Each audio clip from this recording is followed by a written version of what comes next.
Welcome again to my channel. This is Trev from Trevessence, and this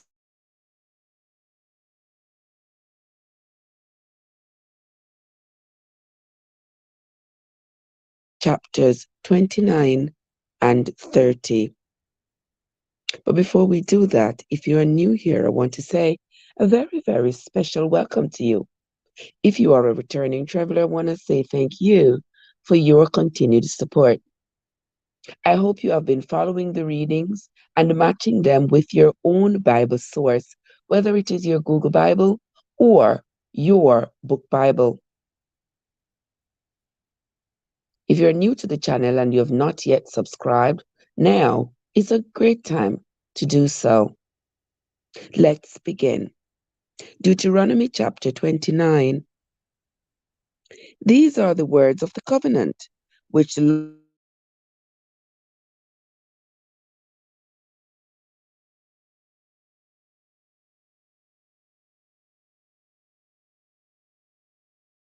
every single place that Moses went with the children of Israel, they got covenants and statutes to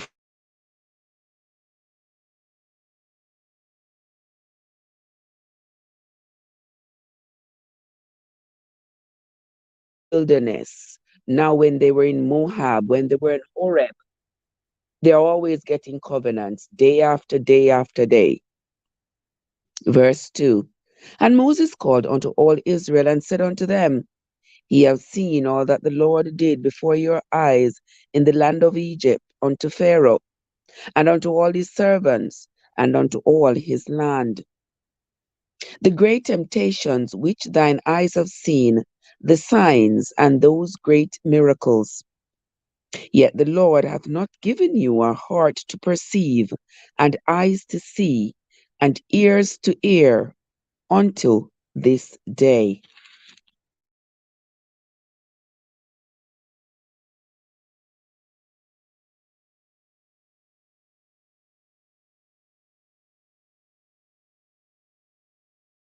He have not eaten bread, neither have he drunk wine or strong drink. The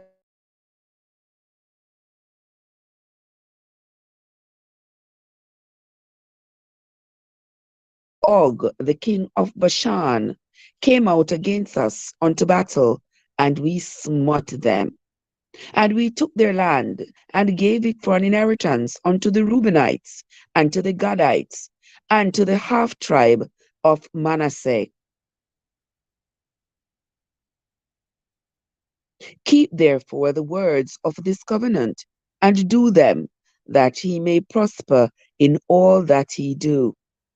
He stand this day, all of you, before the Lord your God, your captains of your tribes, your elders, and your officers, and all the men of Israel, your little ones, your wives, and this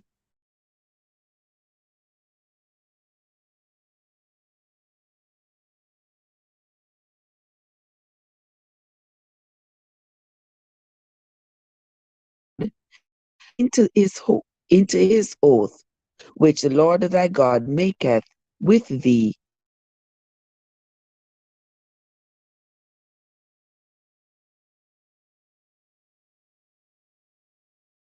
God, as he hath said unto thee, and as he hath sworn unto thy fathers, to Abraham, to Isaac, and to Jacob.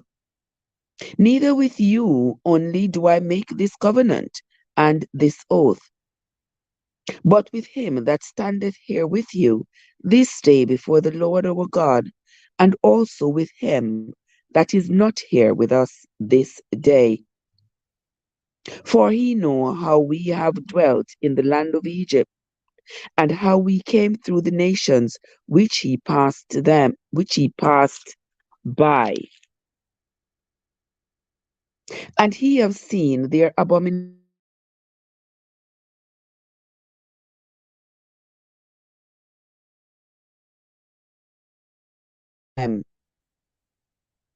Lest there should be among you man, or woman, or family, or tribe, whose heart turneth away this day from the Lord our God to go and serve the gods of these nations, lest there should be among you a root that beareth gall and wormwood. And it came to pass, when he heareth the words of this curse, that he blessed himself in his heart, saying, I shall have peace, though I walk in the imagination of my heart, to add drunkenness to thirst. The Lord will not spare him, but then the anger of the Lord and his jealousy shall smoke against that man,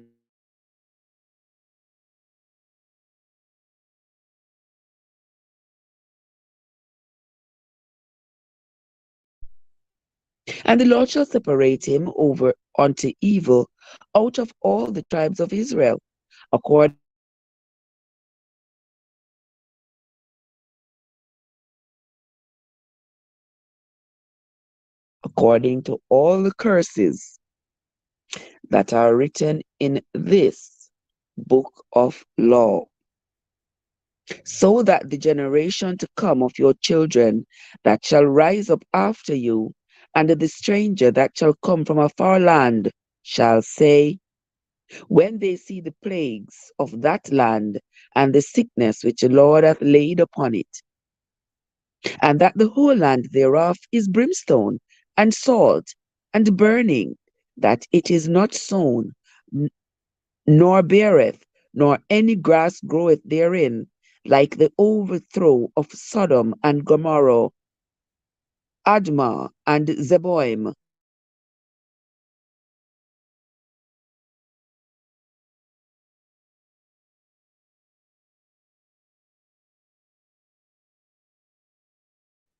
Moses reminding the people, the children of Israel, that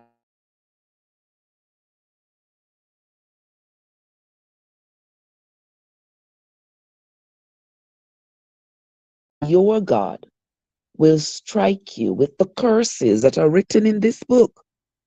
And just like he did with Sodom and Gomorrah, just like he did with Admah and Zeboim, so will his anger be poured out unto you if you do not follow his words in this book. I know that it is sometimes hard for us to understand that this gracious and peace loving and good God could ever enact such punishment on the people.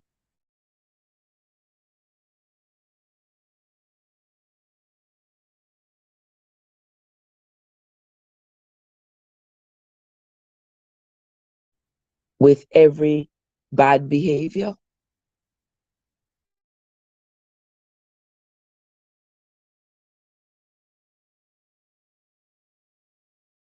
you do wrong.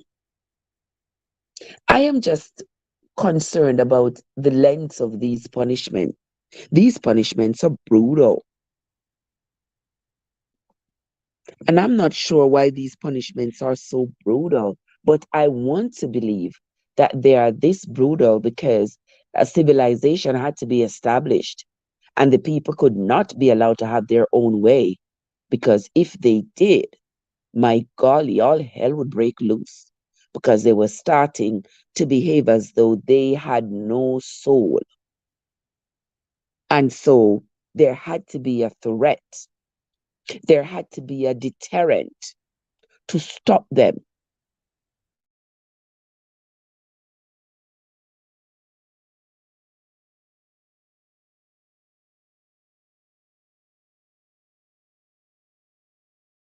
Because it is going to affect the rest of us. So you're going to control your appetite.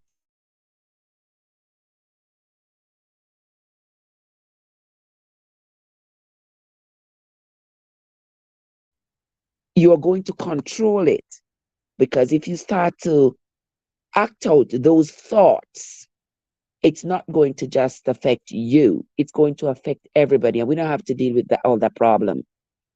Well, don't we see all of that going on today? Everybody's just carrying out their thoughts. I think this, I think that, and they're carrying it out, and it's affecting the rest of society. But everybody's allowing it to go on because, hell, let it affect society and let's just ruin every darn thing. Let us continue. Verse 24. Even all nations shall say, wherefore hath the Lord done thus unto this land? What meaneth the heat of this great anger? Then men shall say, because they have forsaken the covenant of the Lord God of their fathers, which he made with them when he brought them forth out of the land of Egypt. For they went and served other gods, and worshipped them, gods known they knew not, and whom gods whom they knew not, whom he had not given unto them. And the anger of the Lord was kindled against this land, to bring upon it all the curses that are written in this book. And the Lord rooted them out of their land in anger and in wrath and in great indignation, and cast them into another land, and it is this day. Verse 29, this is a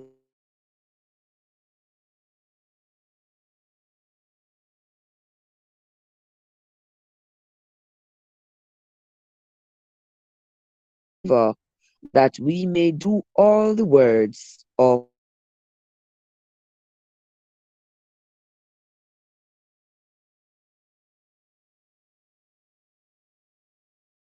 been following as I read this book. Thank you all so much for coming. Thank you all so much for listening. We are not affiliated with any religion. Let me just make that clear. We are just trying to read and understand the Bible for ourselves from a layman's point of view. We are reading and trying to understand it. And that is why I'm making it a part of my duty to get up every morning and read a chapter or two from the Bible. I hope you have been following and I hope you have been enjoying the reading as much as I am enjoying bringing it to you. Let's move on to chapter 30. And it shall come to pass, when all these things are come upon thee, the blessing and the curse which I have set before thee, and thou shalt call them to mind among all the nations, whether the Lord thy God hath given thee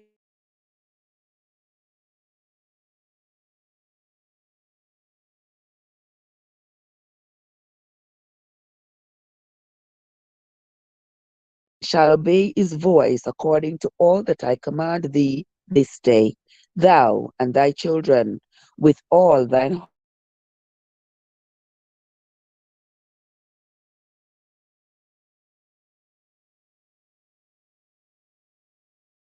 and have compassion upon thee, and will return and gather thee from all the nations, whither the Lord thy God hath scattered thee.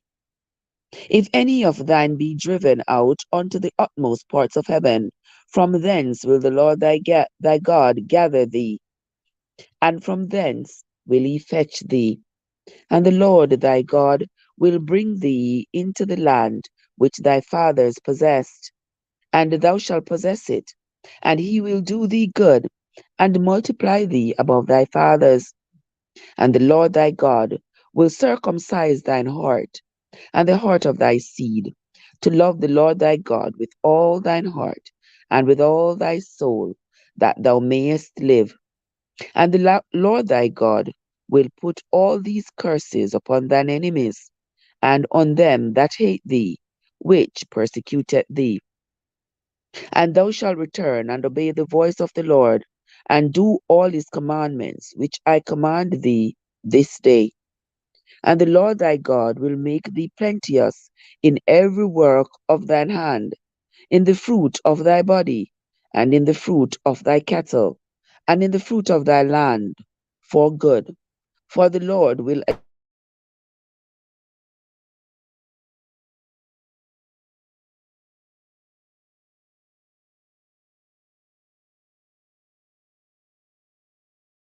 and his statutes, which are written in this book of the law, And if thou turn unto the Lord thy God,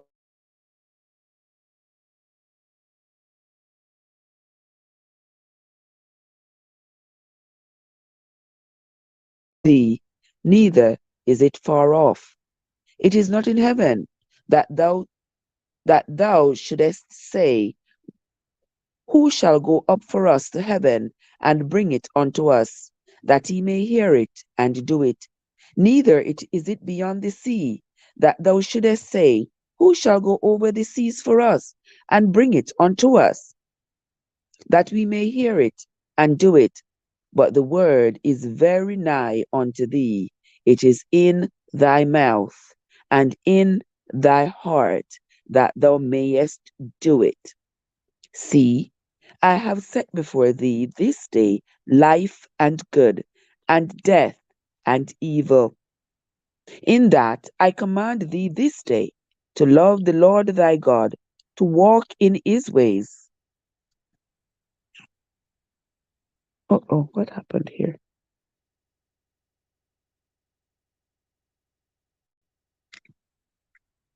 Verse 14. But the word is very nigh unto thee in thy mouth and in thy heart, that thou mayest do it. See, I have set before thee this day life and good, and death and evil. In that I command thee this day to love the Lord thy God, to walk in his ways, and to keep his commandments, and his statutes, and his judgments, that thou mayest live and multiply.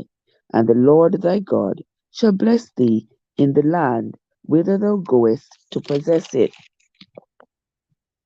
But if thine heart turn away, so that thou wilt not hear, but shall be drawn away, and worship other gods, and serve them, I denounce unto you this day that he shall surely perish, and that he shall not prolong your days upon the land, whether thou passest over Jordan to go to possess it.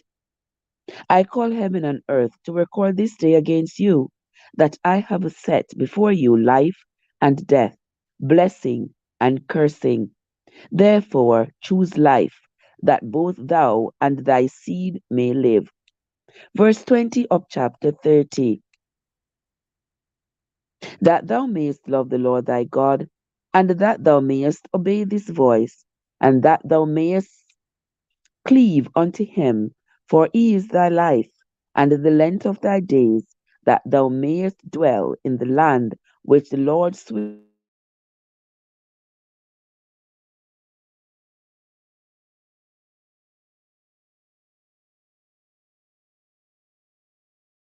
Friends, the reading of Deuteronomy chapters 29.